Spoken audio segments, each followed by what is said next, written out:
So. And over all these people that you personally introduced or help your people that you introduce, what do you think one of the crucial pieces of failure is? Like, what is that thing that you've seen thousands of people come and go, right? Mm-hmm. What do you think that, like, what are some of the common threads between people who just don't stick it out?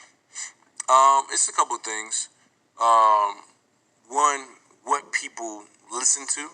You know, I tell people, you know, whatever you tune into, you turn into. Whatever entertains you, trains you. So, like, some people, it'll happen at the beginning. Some people, it'll happen later. I've seen it happen, you know, at six figures where a person will start listening to people and things they didn't used to listen to. And I'm like, why you start listening to that now? Like, because as a leader, either you rub off on your organization or they rub off on you. Give me an example, like a real life example of. Like, you can have a person that's like winning, making money, and then like you have a new person that comes into your business that you feel like has superstar potential, and they're like, oh, I mean, this is good, man, but what we really need to do is we need to do this, and you know, they're doing it like this, you need to do it like this, and you'll start listening to somebody that hadn't done anything. Right. And they're trying to tell you what needs to be corrected. So what I learned to do is I say, look, okay, cool. Hey, bro, yeah, try that out. Let's do that with your group. Mm-hmm. And if it works well, we'll do it with everybody else. Yeah. What I used to do is I'll be listening because I think just because they're sharp. Yeah. But they don't know how to build this. Right. So I would let those kind of people come in. I give them all this, and I'm like, no, we're not doing that. Okay, you try that over there with your little circle of people. Right. But people start doing that even in the business. They start listening to people in their life. They can throw them off track. I think the other thing is just time. You know, I did a training with my group, and I asked them, you know, how long does it take for an apple tree to grow? And you're like, a year, 2 years, 3 years. I don't remember the exact number. I think it's 6 or 7 years. We have to look it up after this. Yep. But here's what happens. If I didn't know it took 6 or 7 years for an apple tree to grow, if I plant a seed and I look a year later, it's not growing. So I'm like, yo, it's broken. The seed is broken. The soil's messed up. Let me plant it over here. So now I dig it up. Now when I dig it up, what happened? I start the whole process over. So I put it over here. Now I start. All right, yo, what's going on? But if I would have known that it takes 6 or 7 years for it to grow anyway, I gotta let it sit. I gotta take care of it. I gotta, you know, do all that kind of stuff to let it give itself time to grow. Yeah. But so here's the question: if people don't know how long it takes for an apple tree to grow, they also don't know how long it takes for them to be successful. Why?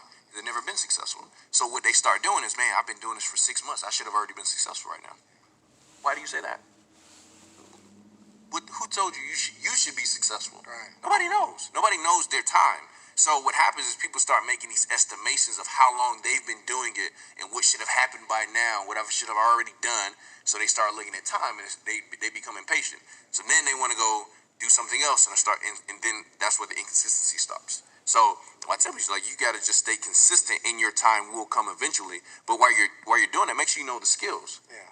Because do you know the skills of building a business? Do you know how to attract people? Do you know how to retain people? Like, if you haven't really learned those skills, how to promote events, how to run events, there's so many things you really got to learn in my business. I'm like, yo, if you don't know that, how could you feel like you do deserve to get it? And the thing is this, that even with the apple tree, just because you don't see it coming out of the ground don't mean it's not some stuff happening down below. Yeah. And so you can mess up this entire process because you're looking at other things, and you know, people, like, you heard the saying that, you know, grass is green on the other side, but there's dirt there too. Yeah. And so when people start, you're like, yo, you looking at all this stuff, but you actually had something that was good. And once the apple tree really grow, bro, it'll take care of a family for generations. It ain't just a one season thing.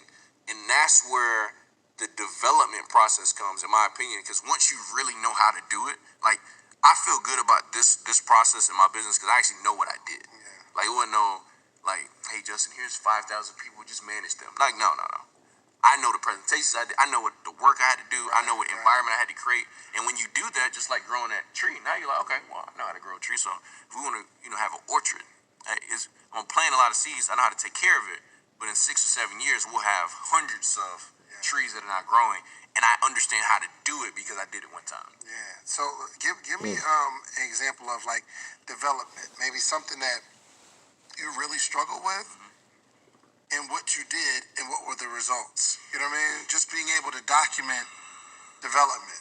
You feel me? So, like, for instance, I tell the story often that I used to drink until I realized my pattern that the next day I feel terrible and I'm just not productive. Like and here's the thing, and maybe it's just my body because I could have 2 or 3 drinks and it's not overdoing it. It's just that next day I'm just dragging, and it was just one of those things that I had to really sit back and make a decision. Do I want to have those nights out with my friends and cost me a whole day of production? Because at this point, I'm trying to build a business. I'm trying to do it. Yeah. And I just had to notice the pattern. So I had to make a conscious reminder of what am I going to do tomorrow? That was my whole thing. I got to identify what I'm going to do tomorrow. Yeah. And if I have my dates planned out for tomorrow, it truly dictates what I do the night before. Right. So that was my thing of, one, just understanding the pattern. But what are some things that you may have struggled with, and what did you do, and what was the result? Yeah, I would say, and I'm gonna answer this, but I'm gonna say something before I answer it. Please. One of my skills, I think that I have, which is really good, is like I'm a really good mentee. And I actually just did a training about this a couple weeks ago. But a lot of people seek to have a good mentor, but they're not really a good mentee. And so if you don't learn how to become a good mentee, then you miss a lot of lessons. Right. And so one of the things I had to unlearn, because I was under a new mentor, right, were some of the things I learned from a previous situation. But because I was a good mentee, I'm like, okay, there's a way to get to 6 figures a month, and I got to learn how to do that. And so one of them was like how to encourage people. Like my there was a previous leadership style. I was like, yo, Dave, you gonna get it or not, bro?